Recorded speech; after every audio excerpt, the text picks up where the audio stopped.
ওয়াযাক্কির ফাইন্না যিকরা তানফাউল মুমিনিন। আল্লাহু আকবার বলেন। আল্লাহ সুবহানাহু ওয়া তাআলা তার রাসূলকে বলতেছেন, হে রাসূল গো, আপনি কুরআনের আয়াত শুনায়া শুনায়া মানুষদেরকে দ্বীনের দাওয়াত দিতে থাকেন, দ্বীনের কথা বলতে থাকেন। আর এই কুরআন উপকারে আসবে কাদের? যারা মুমিন, মুত্তাকি, ঈমানদার, পরহেজগার। সুবহানাল্লাহ। যারা ঈমানদার, যারা আমি আল্লাহকে বিশ্বাস করছে, আপনি নবীকে বিশ্বাস করছে, ফেরেশতাদের উপর ঈমান রাখছে, কিতাবের উপর ঈমান রাখছে, এরকম ভাবে আখিরাতের দিনে ঈমান রাখছে, মৃত্যুর পর পুনরায় জীবিত হওয়ার বিষয়ে ঈমান রাখছে, তারাই এই কোরআনকে বিশ্বাস করবে, এই কোরআনটা তাদের উপকারে আসবে। সুবহানাল্লাহ। আল্লাহ সুবহানাহু ওয়া তাআলা বললেন যে এটা তোমাদের জন্য উপদেশ বাণী। এই উপদেশ বাণীটা বাংলাদেশের কোন প্রধানমন্ত্রীর উপদেশ বাণী না, কোন এমপি মন্ত্রীর উপদেশ বাণী না, অন্য কোন রাষ্ট্রের প্রধানমন্ত্রীর উপদেশ বাণী না। এই পৃথিবীর সমস্ত পৃথিবীটা বিভিন্ন খণ্ডে খণ্ডিত হয়েছে এবং একটা জাতিসংঘ আছে।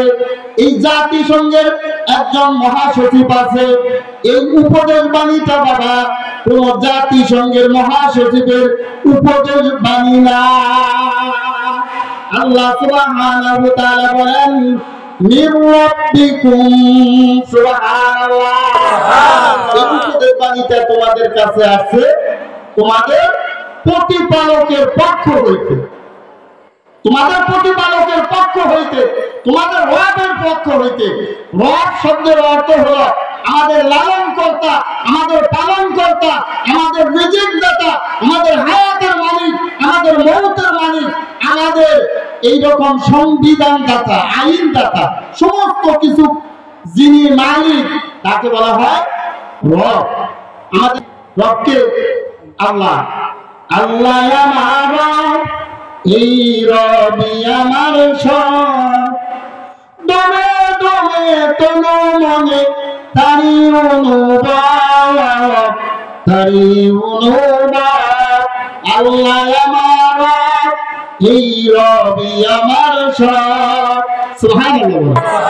আল্লাহ পাক রব্বুল আলামিন আমাদের রব। সেই কোরআনের তিলাওয়াত করে করে রাসূল মানুষদেরকে দ্বীনের দাওয়াত দেয়। কিছু বেঈমান, কাফের, মুশরিক রাসূলের কথা মানে না, রাসূলের কথা বিশ্বাস করে না। আল্লাহ সুবহানাহু ওয়া তাআলা কাফের বেঈমানের দাগ বাংলা জবাব দেওয়ার জন্য আল্লাহ সুবহানাহু ওয়া তাআলা আয়াত নাযিল করে দেন। সুবহানাল্লাহ। আল্লাহ পাক রব্বুল আলামিন বলেন, وما ينطق عن الهوى إن هو إلا وحي يوحى। الله أكبر। আল্লাহ সুবহানাহু ওয়া তাআলা বলেন, ও কাফের বেঈমানেরা সাবধান হয়ে যাও, সতর্ক হয়ে যাও। কাকে তোমরা মিথ্যাবাদী বলতেছো? আমার রাসূল মিথ্যা কথা বলে না, আমার রাসূল নিজে থেকে কোনো কথা বলে না। আমি আল্লাহ যা বলি আমার রাসূল তাই বলে। বলেন সুবহানাল্লাহ। আল্লাহ রাসূল বলেন, মুহাম্মদ হরগিজ না করতে তা না করতে জিবরাইল, মুহাম্মদ হরগিজ না করতে তা না করতে জিবরাইল, জিবরাইল হরগিজ না করতে তা না করতে রব্বুল জলিল। বলেন মারহাবা। হযরত মুহাম্মদ মুস্তাফা সাল্লাল্লাহু আলাইহি ওয়াসাল্লাম ততক্ষণ পর্যন্ত কোনো কথা বলেন না যতক্ষণ পর্যন্ত হযরত জিবরাইল আলাইহিস সালাম কোনো কথা না বলে। আর হযরত জিবরাইল আলাইহিস সালাম ততক্ষণ পর্যন্ত কোনো কথা বলেন না যতক্ষণ পর্যন্ত আমার আল্লাহ পাক রব্বুল আলামিন আল্লাহ সুবহানাহু ওয়া তাআলা কোনো কথা না বলেন। সুবহানাল্লাহ। তাহলে আমার রাসূল যা বলে আল্লাহ সুবহানাহু ওয়া তাআলার ইশারাতেই বলে। সমস্ত প্রশংসা সেই রব্বে কারিমের দরবারে যে মহান রব্বুল ইজ্জত আমাদেরকে আত্তেল্লা নুরানি তালিমুল কুরআন হাফিজিয়া মাদ্রাসা ও ইতিমখানার উন্নতি কল্পে যে মাহফিলের আয়োজন করা হয়েছে, কোরআনের মাজলিস সাজানো হয়েছে, সেই মাজলিসে আসার মতো বসার মতো তৌফিক দান করলেন এবং আল্লাহ সুবহানাহু ওয়া তাআলা কিছু কথা বলা এবং শোনার মতো তৌফিক দিলেন। তার শুকরিয়া তো আমি সবাই বলি আলহামদুলিল্লাহ। আল্লাহ শুকরিয়া আদায় করলে মহান রব্বুল ইজ্জত খুশি হয়ে যায়। এই জন্য আল্লাহ সুবহানাহু ওয়া তাআলার শুকরিয়া আদায় করার দরকার। আল্লাহ সুবহানাহু ওয়া তাআলা পবিত্র কোরআনের মধ্যে বলেন, লাইন শাকারতুম লাযিদান্নাকুম ওয়া লাইন কাফারতুম ইন্না আযাবি লাশাদীদ। আল্লাহু আকবার বলেন। আল্লাহ সুবহানাহু ওয়া তাআলা বলেন, আমার মাওলা পরওয়ারদিগার বলেন, ও বান্দা তুমি নিয়ামত পায়া যখন নিয়ামতের শুকরিয়া আদায় করো, আমি আল্লাহ সুবহানাহু ওয়া তাআলা তোমার নিয়ামতটাকে বাড়ায় দেই। সুবহানাল্লাহ। ওয়া ইন কাফারতুম, আর যদি নিয়ামত পায়া যে ব্যক্তি নিয়ামতের না শুকর করে, ইন্না আযাবি লাশাদীদ, তাকে কঠিন আযাব দ্বারা গ্রেফতার করা হয়। নাউযুবিল্লাহ। আজকের এই মাহফিল এটা আমাদের জন্য নিয়ামত, ঠিক কিনা বলে? কোরআনের মাজলিস, হাদিসের মাজলিস, এটা জিকিরের মাজলিস। এখানে বসলে আমাদের গুনাহ মাফ হবে, ঠিক কিনা বলে? আজকে আত্তেল্লাহ এই হাফিজিয়া মাদ্রাসার উদ্যোগে যে মাহফিলের আয়োজন করা হয়েছে, এটা আমাদের জন্য নিয়ামত। নিয়ামত পায় নিয়ামতের শুকরিয়া আদায় করতে হবে। এই জন্য আল্লাহর শুকরিয়া আদায় করি। আলহামদুলিল্লাহ। আলহামদুলিমান কদ্দারা খায়রাও ওয়া কাবালা ওয়াশ শুকরু লিমান সাওয়ারা হুসনাও ওয়া জামালা ফারদুন সামাদুন আন সিফাতিন খালকি বারিউন রব্বুনা আদালিউন খালাকাল খালকা কামালা লা জিদ্দা ওয়ালা নিদ্দা ওয়ালা হাদ্দা লিমাওলা আওয়ানা কামা কানা ওয়ালাম ইয়ালকা দাওয়ালা। মারহাবা। এই জন্য আল্লাহ সুবহানাহু ওয়া তাআলার শুকরিয়া জ্ঞাপন করছি। আল্লাহ তাবারক তাআলার দরবারে অসংখ্য লাখ কোটি শুকরিয়া যে মহান রব্বুল ইজ্জত আমাদেরকে এমন একটা জান্নাতুর রহমান বেহেশতের বাগানে আসার জন্য বসার জন্য তৌফিক দান করেন। আল্লাহর হাবিব জনাবে রাসূলুল্লাহ মুহাম্মদুর রাসূলুল্লাহ সাল্লাল্লাহু আলাইহি ওয়াসাল্লাম বলেন, হযরত আনাস রাদিয়াল্লাহু তাআলা ঘোষণা করছেন, বর্ণনা করছেন, আনা আনাস রাদিয়াল্লাহু তাআলা আনহুমা قال قال رسول الله صلى الله عليه وسلم إذا مررتم برياض الجنة فارتعوا قال وما رياض الجنة قال ملاك الذكر سبحان الله بلا سبحان الله الله الحبيب জনাবে রাসূলুল্লাহ সাল্লাল্লাহু আলাইহি ওয়াসাল্লাম বর্ণনা করেন, হযরত আনাস রাদিয়াল্লাহু তাআলা আনহু বলেন, বিশ্বনবী মায়ের নবী দয়ার নবী রাহমাতুল লিল আলামিন বলেন, ইযা মারাতুম বিরিয়াদিল জান্নাহ, ইযা মানে যখন, মারাতুম যখন তোমরা কোন জান্নাতের বাগানের পাশ দিয়ে যাও, দেখো যে এখানে জান্নাতের বাগান সাজানো হয়েছে, ফারতাউ, ওখানে বেশি বেশি সময় দাও, অবস্থান করো। ওয়ালা সাহাবারা বললেন, ওয়া মারিয়াজুল জান্নাত, জান্নাতের বাগান আবার সেটা কোন জায়গা? ইয়া রাসূলুল্লাহ, ইয়া হাবিবাল্লাহ, ও আল্লাহর নবী গো, জান্নাতের বাগান আবার কোন জায়গা?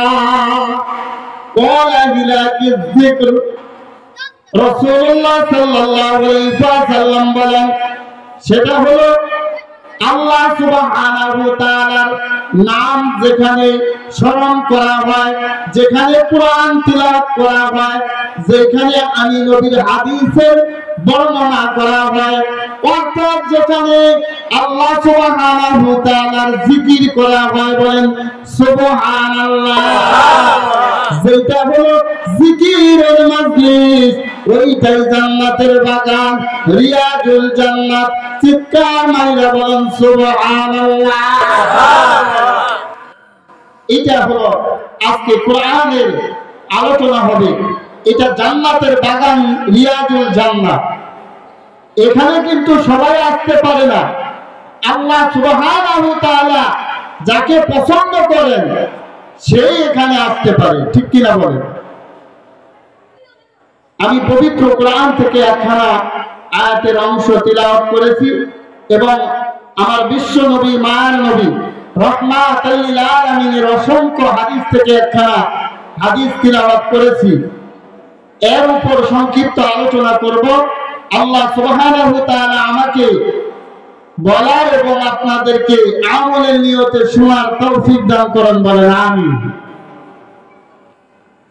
আল্লাহ পাক রব্বুল আলামিন পবিত্র কোরআনে সূরা ইউনূসের 57 নম্বর আয়াতের মধ্যে বলেন, ইয়া আইয়ুহান নাস قد جاءتكم موعظة من ربكم يا أيها الناس, হে মানুষেরা, قد جاءتكم موعظة, قد মানে অবশ্যই, জাআতকুম তোমাদের নিকট এসেছে, মাউইযাতুন একটা উপদেশ বাণী।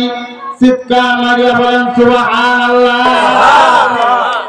আল্লাহ সুবহানাহু ওয়া তাআলা আমার নবী, মায়ার নবী, রাহমাতুল লিল আলামিন, ওই বিশ্ব নবীর উপর যে কোরআনটা নাযিল করেছেন দীর্ঘ 23 বছরে, যে কোরআনটা নাযিল করেছেন, যেই কোরআনটা এই হাফিজিয়া মাদ্রাসায় শিক্ষা দেওয়া হয়, তাহলে উলামারা শিক্ষা গ্রহণ করে ওই কোরআনকে উদ্দেশ্য করে আল্লাহ সুবহানাহু ওয়া তাআলা সমস্ত দুনিয়ার মানুষকে লক্ষ্য করে বলতেছেন, ইয়া আইয়ুহান নাস, হে মানুষেরা।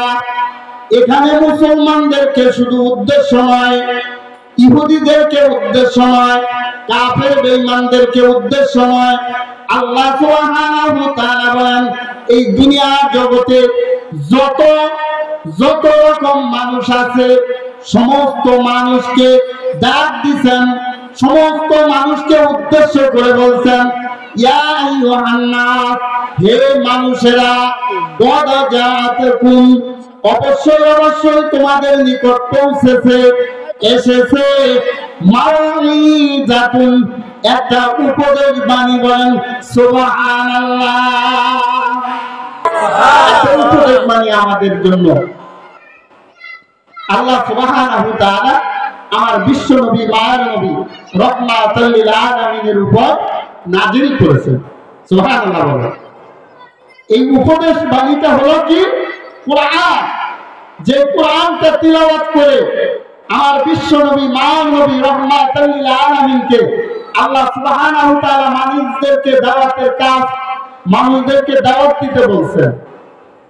অন্য এক আয়াতের মধ্যে আছে, ওয়াযাক্কিরু ফাইন্না যিকরা তানফাউল মুমিনিন।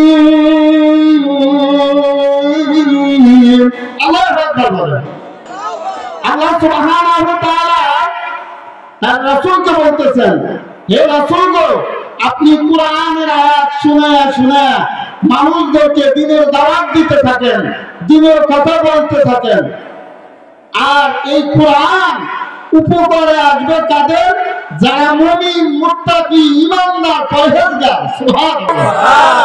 যারা ঈমানদার, যারা আমি আল্লাহকে বিশ্বাস করছে, আপনি নবীকে বিশ্বাস করছে, ফেরেশতাদের উপর ঈমান রাখছে, কিতাবের উপর ঈমান রাখছে, এরকম ভাবে আখিরাতের দিনে ঈমান রাখছে, মৃত্যুর পর পুনরায় জীবিত হওয়ার বিষয়ে ঈমান রাখছে, তারাই এই কোরআনটা বিশ্বাস করবে, এই কোরআনটা তাদের উপকারে আসবে। সুবহানাল্লাহ।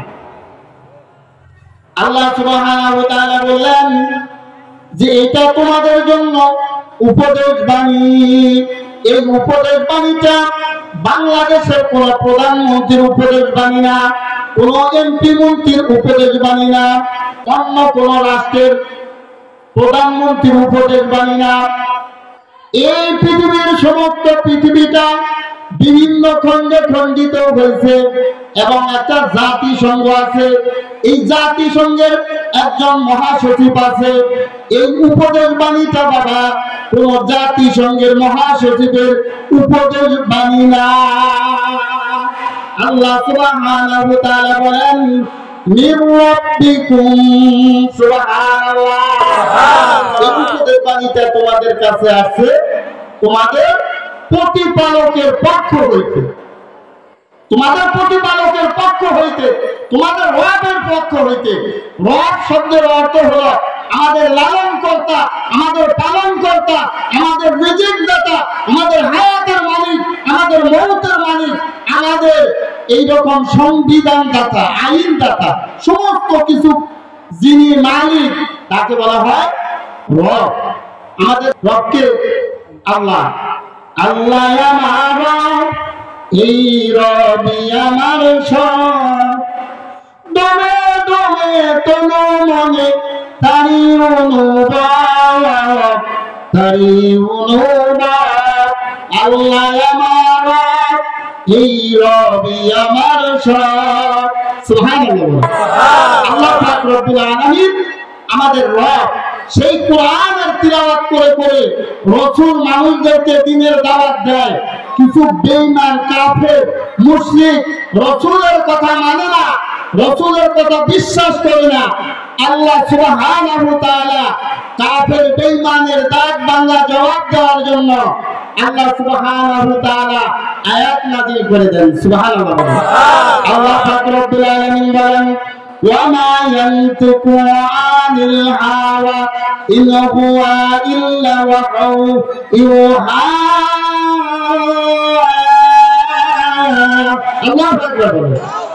আল্লাহ সুবহানাহু ওয়া তাআলা বলেন ও কাফের বেঈমানেরা সাবধান হয়ে যাও, সতর্ক হয়ে যাও।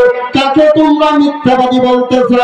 আমার রাসূল মিথ্যা কথা বলে না, আমার রাসূল নিজে থেকে কোনো কথা বলে না। আমি আল্লাহ যা বলি আমার রাসূল তাই বলে। বলেন সুবহানাল্লাহ। আল্লাহ রাসূল বলেন মুহাম্মদ হরগিজ না করতে তা না করতে জিবরাইল, মুহাম্মদ হরগিজ না করতে তা না করতে জিবরাইল, জিবরাইল হরগিজ না করতে তা না করতে রব্ব জলিল। বলেন মারহাবা। হযরত মুহাম্মদ মুস্তাফা সাল্লাল্লাহু আলাইহি ওয়াসাল্লাম ততক্ষণ পর্যন্ত কোনো কথা বলেন না যতক্ষণ পর্যন্ত হযরত জিবরাইল আলাইহিস সালাম কোনো কথা না বলে। আর হযরত জিবরাইল আলাইহিস সালাম ততক্ষণ পর্যন্ত কোনো কথা বলেন না যতক্ষণ পর্যন্ত আমার আল্লাহ পাক রব্বুল আলামিন আল্লাহ সুবহানাহু ওয়া তাআলা কোনো কথা না বলেন। সুবহানাল্লাহ। তাহলে আমার রাসূল যা বলে আল্লাহ সুবহানাহু ওয়া তাআলার ইশারাতেই বলে, ঠিক কি না বলে? সেই কোরআনের তিলাওয়াত এখন বর্তমান জামানায় অনেক মানুষ আছে তাদের ভালো লাগে না, কোরআনের আলেম ভালো লাগে না, কোরআনের হাফেজদেরকে তারা দেখতে পারে না। কিছু লোক দুনিয়ার মধ্যে আছে কি নাই? আছে না? আল্লাহ পাক রব্বুল আলামিন যে কোরআন নাযিল করলেন এই কোরআনটা বাবা সাধারণ কোনো কালাম নয়। এই কালামের দিকে তাকাইলেও সওয়াব, এই কালামটা পড়লেও সওয়াব, এই কালামটার তিলাওয়াত শুনলেও সওয়াব। এমনকি আমি আপনি যদি ওযু কইরা এই কালামটা হাতে লইয়া বুকে জড়াইয়া ধরি চুমু খাই গো বাবা, আল্লাহ সুবহানাহু ওয়া তাআলা বলেন, ও বান্দা তুমি আমার কালামকে মহব্বত করার কারণে আমি তোমার গুনাহগুলো মাফ কইরা জান্নাতের মেহমান বানায়া দিব। সুবহানাল্লাহ। আনা উসমান রাদিয়াল্লাহু তাআলা আনহু ক্বালা রাসূলুল্লাহ সাল্লাল্লাহু আলাইহি ওয়াসাল্লাম خيركم من تعلم القرآن وعلمه أو كما قال عليه الصلاة والسلام। হযরত উসমান রাদিয়াল্লাহু তাআলা আনহু বর্ণনা করেন, রাসূলুল্লাহ সাল্লাল্লাহু আলাইহি ওয়াসাল্লাম বলেন, খায়রুকুম মান তাআল্লামাল কুরআনা ওয়া আল্লামা। এই দুনিয়ার জগতের মধ্যে সবচেয়ে দামি, সবচেয়ে উত্তম, সবচেয়ে সম্মানিত মানুষ হলো তারা যারা এই কোরআন শিক্ষা করে এবং অপরকে শিক্ষা দেয়। বলেন মারহাবা। এই কোরআন যারা শিক্ষা দেয় এবং শিখে তারাই হলো দুনিয়ার মধ্যে সবচেয়ে দামি মানুষ। আল্লাহ সুবহানাহু ওয়া তাআলার হাবিব এই কথা বলেন নাই দুনিয়াতে যারা ইঞ্জিনিয়ার হবে তারা দামি মানুষ, দুনিয়াতে যারা এমপি মন্ত্রী হবে তারা দামি মানুষ, দুনিয়াতে যারা বিসিএস ক্যাডার হবে তারা দামি মানুষ। না না না রে বাবা, তারা দামি মানুষ নয়, তারা সম্মানিত মানুষ নয়। তারাও সম্মানিত, কিন্তু তাদের চাইতে সবচাইতে সম্মানিত, সবচাইতে দামি মানুষ হলো দুইজন। হযরত উসমান রাদিয়াল্লাহু তাআলা আনহু বর্ণনা করেন, রাসূলুল্লাহ সাল্লাল্লাহু আলাইহি ওয়াসাল্লাম বলেন, খায়রুকুম মান তাআল্লামাল কুরআনা ওয়া আল্লামা। এই দুনিয়ার জগতের মধ্যে সবচেয়ে দামি, সবচেয়ে উত্তম, সবচেয়ে সম্মানিত মানুষ হলো তারা যারা এই কোরআন শিক্ষা করে এবং অপরকে শিক্ষা দেয়। বলেন মারহাবা। এই কোরআন যারা শিক্ষা দেয় এবং শিখে তারাই হলো দুনিয়ার মধ্যে সবচেয়ে দামি মানুষ। যে কোরআনটা শিখে এবং অপরকে শিক্ষা দেয় তারা হলো দুনিয়ার জগতের মধ্যে সবচেয়ে দামি মানুষ, সবচেয়ে দামি মানুষ।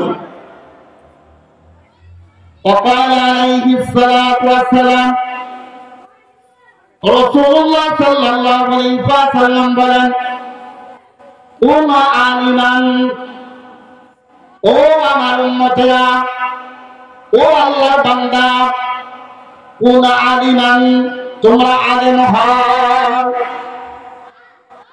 তোমরা যদি মুক্তি পেতে চাও, তোমরা যদি নাজাত পেতে চাও, চারটা কাজ করো। চার কাজের মধ্যে তোমরা অন্তর্ভুক্ত হও। এক নম্বর কাজ হইল কোন আলিমান, তোমরা আলেম হও। কোরআনের আলেম হইলে তোমার জিন্দেগি দামি হয়ে যাবে। বলেন সুবহানাল্লাহ। কোরআনের ইলম শিখো। তুমি যদি আলেম হইতে পারো তাহলে তোমার জিন্দেগি সফল। আলেমের মর্যাদা অনেক, একটা আলেমের মর্যাদা বহু। যে আলেম আল্লাহ তাবারক তাআলার কাছে বড় প্রিয়। আল্লাহ সুবহানাহু ওয়া তাআলা বলেন, আল্লাহ রাসূল সাল্লাল্লাহু আলাইহি ওয়াসাল্লাম বললেন যে কোন আলিমান, তোমরা আলেম হও। কি জন্য আলেম হওয়া জানি? কারণ আল্লাহ সুবহানাহু ওয়া তাআলাকে এই দুনিয়ার জগতে আলেম লোক অর্থাৎ জ্ঞানী লোকেরাই বেশি ভয় করে। ঠিক কিনা বলে? এটা আমার কথা না, কোন মৌলবী মাওলানার কথা না, আল্লাহ সুবহানাহু ওয়া তাআলা কোরআনের মধ্যে বলেন, আল্লাহ সুবহানাহু ওয়া তাআলা পবিত্র কোরআনের মধ্যে ঘোষণা করেন, ইন্নামা ইয়াখশাল্লাহি মিন ইবাদিহিল উলামা।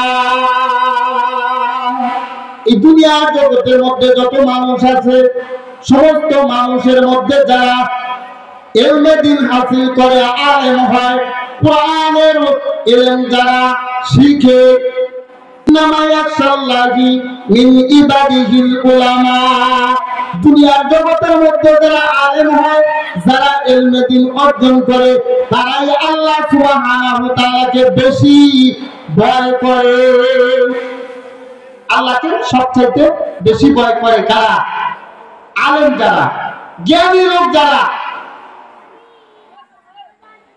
আল্লাহ সুবহানাহু ওয়া তাআলা পবিত্র কোরআনের বিভিন্ন জায়গায় বলছেন যে তোমরা আমাকে ভয় করো।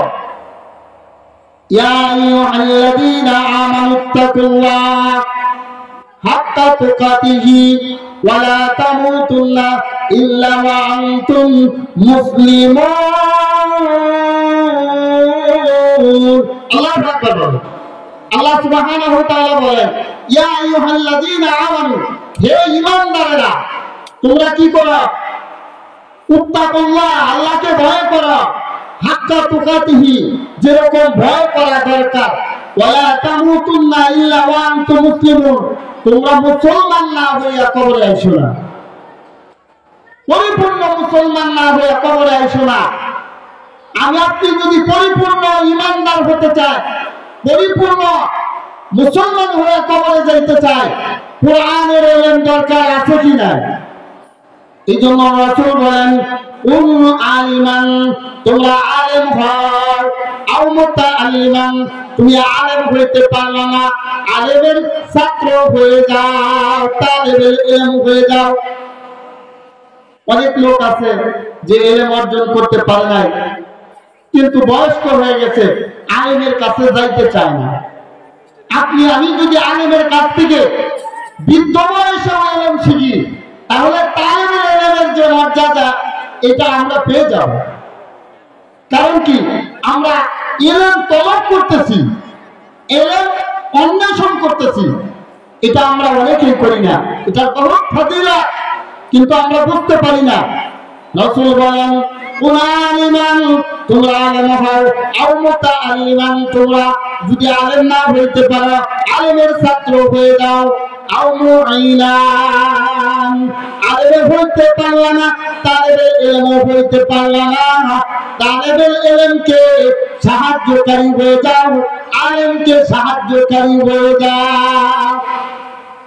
যদি আলেম হইতে পারি না, তালেবেল ইলম হওয়ার সুযোগ হয় না, তাহলে আলেম এবং তালেবেল ইলমকে সাহায্য সহযোগিতা করো, সাহায্য করো, তাদেরকে সহযোগিতা করো। বুদ্ধি দেওয়া হোক, টাকা দেওয়া হোক, পরিশ্রম দেওয়া হোক, যেভাবেই হোক তাদের সাহায্য সহযোগিতা করার চেষ্টা করো। তুমি হয়তো তাদেরকে সাহায্য সহযোগিতা করতে পারবা না, এরকম টাকা পয়সা তোমার নাই, তোমার সামর্থ্য নাই তাদের সাহায্য করার মতো, তুমি আলেমও হইতে পারলা না, তালেবেল ইলমও হইতে পারলা না, টাকা পয়সাও তাদেরকে দিতে পারলা না। 4 নাম্বার, ওয়া মুহিব্বান, তাদেরকে মহব্বতকারী হয়ে যাও।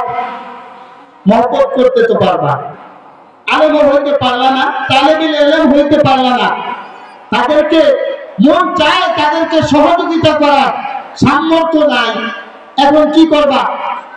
আও মুহিব্বান, মহব্বতকারী হয়ে যাও, তাদেরকে ভালোবাসা, আলেমকে ভালোবাসা, তালেবেল ইলমকে ভালোবাসা, কোরআনের মাজলিসকে ভালোবাসা, কোরআনকে ভালোবাসা, কোরআনের মাদ্রাসাকে ভালোবাসা, হাফিজিয়া মাদ্রাসা, নুরানি মাদ্রাসা, এইরকম তিনি প্রতিষ্ঠানগুলোকে তুমি ভালোবেসে যতটুকু মহব্বত করা দরকার, যতটুকু ভালোবাসা দরকার, তুমি চেষ্টা করো তোমার অন্তর থেকে মহব্বত রাখো, তাহলে আল্লাহ সুবহানাহু ওয়া তাআলা তোমার গুনাহগুলো মাফ কইরা জান্নাতের মেহমান বানায় দিবে। এই চারটা কাজ করতে হবে, চারটার ভিতর থাকতে হবে। আলেম হতে হবে, না হয় তালেবেল ইলম হতে হবে, অথবা তাদের সাহায্যকারী হতে হবে, না হয় চতুর্থ নাম্বার তাদেরকে মহব্বতকারী হতে হবে। ঠিক কিনা? ওয়ালা খামিসান 5 নাম্বার হলো না, এই চারটার মধ্যেই থাকতে হবে। ওয়ালা খামিসান 5 নাম্বার হলো না, এত লিখু 5 নাম্বার যদি হয়ে যাও, আলেমের সাথে যদি বেয়াদবি করো, আলেমের সাথে যদি এরকম ভাবে শত্রুতা করার চেষ্টা করো, আলেমকে মহব্বত যদি না করো, তাহলে তোমার বিপদ আছে। অত লিখু তুমি ধ্বংস হয়ে যাবা, তুমি ধ্বংস হয়ে যাবা আলেমের সাথে শত্রুতা করলে। কিন্তু বর্তমান জামানায় আমরা আলেমকে ভালোবাসি না, কোরআনের তালেবানদেরকে ভালোবাসি না। বিভিন্ন জায়গায় বিভিন্ন মসজিদে বা মাহফিলে এরকম আলেমের সাথে বেয়াদবি করা হয়। ঠিক কি না বলে? এই বেয়াদবি করলে কোনদিন মুক্তি পাওয়া যাবে না। আল্লাহর এই দুনিয়া, এই বাংলার জমিনে কোরআনের যে আইন, এইটা একদিন না একদিন কায়েম হবে ইনশাআল্লাহ। ঠিক কিনা বলে? এর জন্য আমাদেরকে যতটুকু সম্ভব সাহায্য সহযোগিতা করতে হবে, এগিয়ে আসতে হবে। কোরআনকে ভালোবাসে, তালেবে ইলমকে ভালোবাসে, আলেমকে ভালোবাসে, দ্বীনি কাজে আমাদেরকে ঝাঁপিয়ে পড়তে হবে। ঠিক কিনা? কারণ আমাদেরকে মরতে হবে, কেউ দুনিয়াতে বেঁচে থাকতে পারবো না। হয়তো এই আলেমকে ভালোবাসার কারণে, তালেবে ইলমকে মহব্বত করার কারণে, কোরআনের মজলিসকে ভালোবাসার কারণে আল্লাহ সুবহানাহু ওয়া তাআলা আমাদেরকে মাফ করে দিতে পারেন। ঠিক কি না বলেন? وقال عليه الصلاة والسلام, রাসূলুল্লাহ সাল্লাল্লাহু আলাইহি ওয়াসাল্লাম বলেন, ইন্নাল্লাযী লাইসা ফী জাওফিহি শাইউন মিন আল-কুরআন কাল বাইতিল গরীব। আল্লাহু আকবার। আল্লাহর হাবিব জনাবে রাসূলুল্লাহ সাল্লাল্লাহু আলাইহি ওয়াসাল্লাম বলেন, ইন্নাল্লাযী নিশ্চয় যারা, যেই সমস্ত লোকের লাইসা ফী জাওফিহি শাইউন, যাদের অন্তরের মধ্যে কি নাই, সামান্য কিছু নাই, মিনাল কুরআন, কোরআনের কোন অংশ তাদের অন্তরের মধ্যে নাই, কাল বাইতুল গরীব, তাদের অন্তরটা যেন জনমানবহীন ঘরের ন্যায়। যাদের অন্তরের মধ্যে কোরআনের কোন অংশ নাই, এমন অনেক হাজারো লোক আছে যারা কোরআন জানে না, কোরআনের একটা আয়াতও বলতে পারবে না। আছে কি না? 60-70 বছর, 50 বছর, 40 বছর জীবনের অতিবাহিত হয়ে গেছে, কিন্তু কোরআন শিখতে পারে নাই, কোরআনের কাছেও যেতে পারে নাই। রাসূল বলেন, ইন্নাল্লাযী লাইসা ফী জাওফিহি শাইউন মিন আল-কুরআন, দুনিয়ার জগতের মধ্যে এমন কিছু লোক আছে যাদের অন্তরের মধ্যে কোরআনের কোনো অংশ নাই, কোরআনের কোনো আয়াত জানা নাই। কাল বাইতুল গরীব, তাদের অন্তরটা যেন, তাদের ওই দেহটা যেন, তাদের ওই অন্তরটা যেন একটা জনমানবহীন বড় ঘরের ন্যায়। যেরকম একটা ঘরের মধ্যে মানুষ না থাকলে ঘরের যে অবস্থা, এরকম টিকটিকি, তারপরে তেলাচুরা, বিভিন্ন ইঁদুর বিড়াল এই ঘরের মধ্যে বসবাস করে এবং পায়খানা করে নষ্ট করে ফেলে। ঠিক কিনা? একটা সুন্দর টাইলস করা ঘর যদি আমি অল্প কিছুদিন আবদ্ধ করে রেখে কোথাও ঘুরতে যাই, 1 মাস বা 1.5 মাস পরে যদি আসি, দেখেন এত সুন্দর করে টাইলস করে ঘর তৈরি করছি, এখানে টিকটিকি, তেলাপোকা, ইঁদুরে পায়খানা করে নষ্ট করে ফেলছে। হয় কিনা? যেরকম একটা সুন্দর ঘর, ওখানে মানুষ না থাকার কারণে ঘরটা নষ্ট হয়ে যায়, ওই রকম কারো অন্তরের মধ্যে, কারো সিনার মধ্যে যদি কোরআন না থাকে তাহলে তার অন্তরটা নষ্ট হয়ে যায়, জনমানবহীন ঘরের মতো পরিণত হয়ে যায়। আল্লাহ করি বলেন ইস্তিফে তাবজুদুল হাই नहीं उड़ाई जब आएगा ना फेंकाए है जो मुंजिलाई। अल्लाहु আকবার বলেন। যার অন্তরের মধ্যে আল্লাহর ভালোবাসা নাই, নবীর প্রেম নাই, তার অন্তরটা অন্তরই নয়। আর যে ঘরের মধ্যে মানুষের বসবাস নাই সেই ঘরটা ঘরই না। এই জন্য আমাদেরকে কোরআন শিখতে হবে, কোরআনকে মহব্বত করতে হবে। وقال عليه الصلاة والسلام রাসূলুল্লাহ সাল্লাল্লাহু আলাইহি ওয়াসাল্লাম বলেন মান কারা হারফান, যে ব্যক্তি একটা হরফ তিলাওয়াত করল মিন কিতাবিল্লাহি, আল্লাহ সুবহানাহু ওয়া তাআলার কিতাব থেকে অর্থাৎ কোরআন থেকে, মান কারা হারফান মিন কিতাবিল্লাহি, যে ব্যক্তি আল্লাহ সুবহানাহু ওয়া তাআলার কোরআন থেকে একটা হরফ তিলাওয়াত করলো ফালাহু হাসানাতুন, তার জন্য আল্লাহ সুবহানাহু ওয়া তাআলা একটা নেকি দিয়ে দিলেন। বলেন সুবহানাল্লাহ। আলিফ লাম মিম, এটা কিন্তু একটা হরফ নয়। আলিফ একটা হরফ, লাম একটা হরফ, মিম একটা হরফ। আলিফ লাম মিম, এইটা যখন আল্লাহর কোন গোলাম তিলাওয়াত করল, তিলাওয়াত করার সঙ্গে সঙ্গে আল্লাহ সুবহানাহু ওয়া তাআলা তার আমলনামায় 3টা নেকি দান করে দিলেন। আলিফ একটা হরফ, লাম একটা হরফ, মিম একটা হরফ। আলিফ লাম মিম, এইটা তিলাওয়াত করার কারণে 3টা নেকি দান করলেন। ওয়াল হাসানাতু বিআশরি আমসালিহা, আল্লাহর হাবিব বলেন শুধু তাই না, শুধু তাই না, একটা হরফ তিলাওয়াত করার কারণে একটা নেকি আল্লাহ সুবহানাহু ওয়া তাআলা তার আমলনামায় দান করলো। ওয়াল হাসানাতু বিআশরি আমসালিহা, আর একটা নেকিকে আল্লাহ সুবহানাহু ওয়া তাআলা 10 গুণ বাড়ায়া তার আমলনামায় 10টা নেকি দিয়ে দিলেন। বলেন সুবহানাল্লাহ।